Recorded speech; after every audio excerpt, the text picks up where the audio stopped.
Eh? Inatuharakisha kurudi kule tulitoka, kwa sababu hatuli kwa sababu ya afya, tunakula kwa sababu ya kushiba. Yes. Sasa katika hii Radio Maria Nairobi, Kenya, tutafundisha watu vile wanafaa kukula vizuri ili waishi miaka mingi, wafurahie maisha na waweze kumtumikia Mungu wakiwa na furaha, kwa sababu hautaweza kumtumikia Mungu kama uko mgonjwa. Utakuwa tu unasikiza redio pengine ukiwa hospitali. But tungetaka tujumuike kule kwa makanisa, tukiwa tumechangamka, tuna dance na PMC na wale wengine, ikiwa tuko na afya nzuri. Akina mama sometimes wakati wa kupiga magoti, unakuta mama ameshindwa kupiga magoti, ama akipiga anashindwa kuamka, na shida hapo, ataenda kuinuliwa hapo wakati wa kupokea, kwa sababu magoti alipiga magoti ikakaa ni kama ni joint zimeshikana, hawezi toka hapo. Kwa hivyo yale makanisa mingi nimetembelea, nimeona ya kwamba wamama wengi wapige magoti, especially CWA. Kwa sababu gani? Hataweza kuamka kwa sababu joint zilikataa. Hiyo sasa ninaongea mambo ya nini? Hiyo ni mambo ya nerves na mambo ya rheumatoid arthritis na osteoarthritis. Unakuta imewaffect sana arthritis. Hiyo ndio ile kitu ya kwanza nitaanzia na unakuta inatokana na vile tunakula na vile tunakunywa. Yes.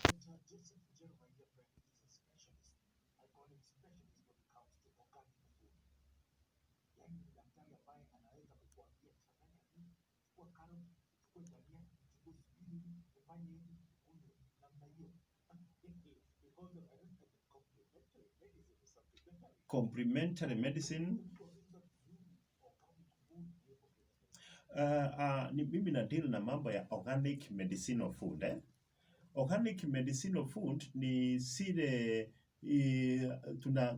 tunakuza chakula ambayo unaweza kukula wewe mwenyewe, na tunaikuza using a technology moja tunaita hydroponic technology, ambayo itasaidia wewe wakati unakula ile chakula ama unakunywa ile juice, ama wakati unakula kitu chochote kile kimetoka from the organic food, inajenga mwili. So it's a constructive medicine ama constructive food. So that means food is the first medicine.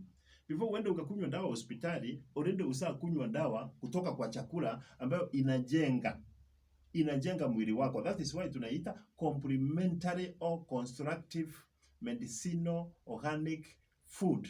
Kwa sababu gani? It is a complement of what you use in hospital as a conventional medicine. If you are sick, then you can use the complementary to complement the conventional. So constructive medicine ama complementary medicine inasaidiana sana na conventional medicine ya hospitali, kwa sababu hii inakufanya upone haraka, kwa sababu ya kuvua organs. Kama vile kama kidney ilikuwa imejaa heavy metals, constructive medicine inaondoa zile deposits zimeingia kule because umeandikiwa pale conventional medicine, umeandikiwa ya kwamba this medicine can cause kidney problem or liver problem.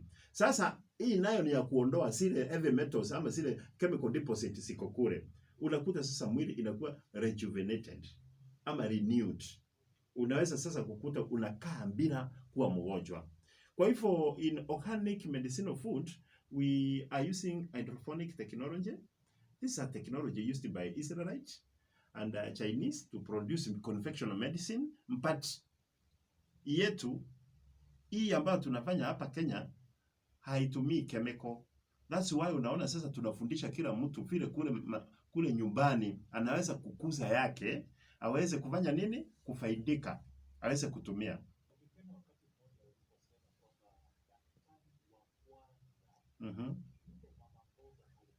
Mama mboga ndio daktari number 1.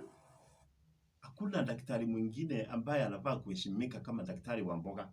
Ule mama amekuhusia sukuma, anakupatia spinach, anapatia wewe hoho, the capsicum, asparagus, broccoli.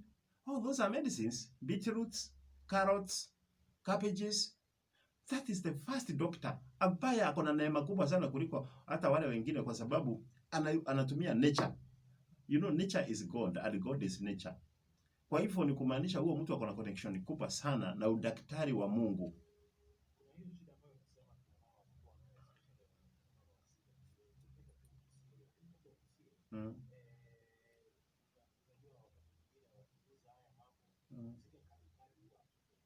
Ni kweli.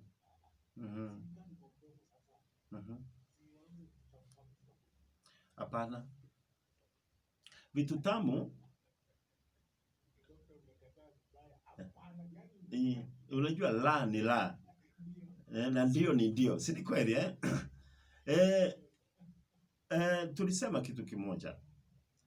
The sweet things you put in your mouth are the poison which are going to destroy your systems, your organs. Kwa hivyo ni kumaanisha nini? Any toxin ambayo iko kwa tumbo yako ilipitia kwa mdomo ama ilipitia wapi Bill? Kwa hivyo sukari zote tunatumia. Najua tumependa sukari sana. Lakini sukari inaenda kufanya a lot of destruction ukitumia excess. Kwa sababu sukari number 1 inaenda inaharibu pancreas. Unakuta huu mtu ana develop diabetes. Okay? Sukari unaitumia mingi ikiwa na zile vitu zingine preservative, inaenda kumaliza maji kwa joint zako. Sukari kwa ladies inaanzia kuharibu affect the private organs. Kwa sababu gani? Inaongeza, there is reaction which takes place there. You know, liver, the function of liver is to process cholesterol. It is very good in production of cholesterol. Na wakati umeipatia vitu mbaya, ita produce bad cholesterol. Na ikitoa bad cholesterol, itatuma that bad cholesterol kwa tissues. Na tissues zikipokea ama blood capillaries, blood ikipokea ile bad cholesterol, unakuwa kwa shida ya cholesterol. Okay? Kwa hivyo ni kumaanisha nini? When you take sweet product kwa mdomo yako, itaenda ikuletee mashinda kama vile shida ya ladies, mambo ya menses inakuwa ni shinda kubwa sana. But sana they love sweet things. Unaonanga ukipita wakitafuna ama hujawahi ona? Na sweet biscuit ile ya juu. That's why unakuta wakati huu tuko na kilio, tunalia zaidi kuliko vile tulikuwa tunalia zamani 1970s. Wale watu tulizaliwa 70s na 60s. Hao watu hawalii sana. Wanalia arthritis peke yake, kwa sababu sisi tunawapenda sana. Si ni wazazi wetu sasa. Tunawapelekea juice, tunawapelekea hiyo macake, tunawavozi wakule, tunawapatia refined flours, refined juice. In the process wanakuja wanashikwa na arthritis. Tuko na arthritis mara mbili, ama ile ambayo ninajua zaidi, rheumatoid arthritis na osteoarthritis. Hii arthritis yote ina affect mwili. Kama hii rheumatoid unakuta mtu vidole ndio hiyo inaenda southward, nerves zimeshikana. Huo mtu akiendelea hivyo unakuta hata mgongo inaanzia kushikana. Hii arthritis inatoka wapi? Number 1, we reduce the intake of salt and things which have chemicals, because these chemicals and preservatives, they will make that person nerves sianzie kubehave in a abnormal way. In the process anashikwa na those two types of arthritis. Kwa hivyo watu arthritis, ile kitu naweza kuadvise ni kwamba we reduce those sugar products, we reduce a lot of salt, na si kila wakati wewe unameza dawa tu, sababu kuna dawa zingine pia zina affect joint. Unakuta cartilage yako inafanya nini? Inaanzia kukulana yenyewe, alafu unakuta unakaa kama uko na mchanga kule ndani ya mwili. Alafu calcium unakuta haingii vizuri kwa mwili. I would request people to take more chlorophyll. Hata kama ni kujitengenezea kwako kwa nyumba, hata kama ni sukuma na spinach na zile zingine, ujue vile utaikuza bila kuionyesha jua, alafu usiage ukunywa. At least itakusaidia, although I am not promising itakusaidia 100%, because of that medicinal chlorophyll in it. Even if it is less than 20-25%, at least itasaidia rejuvenation of the body. Kwa hivyo arthritis ni kitu moja ambayo inasumbua sana population, almost 60% of elderly. Watu between 50 years to 80 years hapo wanasumbuliwa na arthritis sana.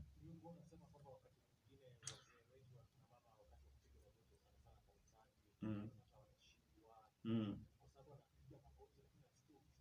Yeah, anasikia uchungu, na tena kuna vile unaweza kupeleka hiyo goti lako iende hata asata na ango ikatae kurudi. Okay? Ni kama vile niko na one of our priest ambayo angeweza kuinua mkono namna gani? Namna hii wakati anainua Biblia ama sakramenti. Unaona? So, kwa sababu mikono ilikuwa imefanya nini? Imefungana, hizi joints zimefungana, zilikuwa zinasema ka. Unaona? Sasa alikuwa anasikia uchungu mingi sana. So alikuwa anaishikia tu hapa na watu hawaelewi what is happening. Chlorophyll ikamsaidia akafunguka, sasa ni ku celebrate mass kama kitu kingine. That is the work of God. Yes. Yes.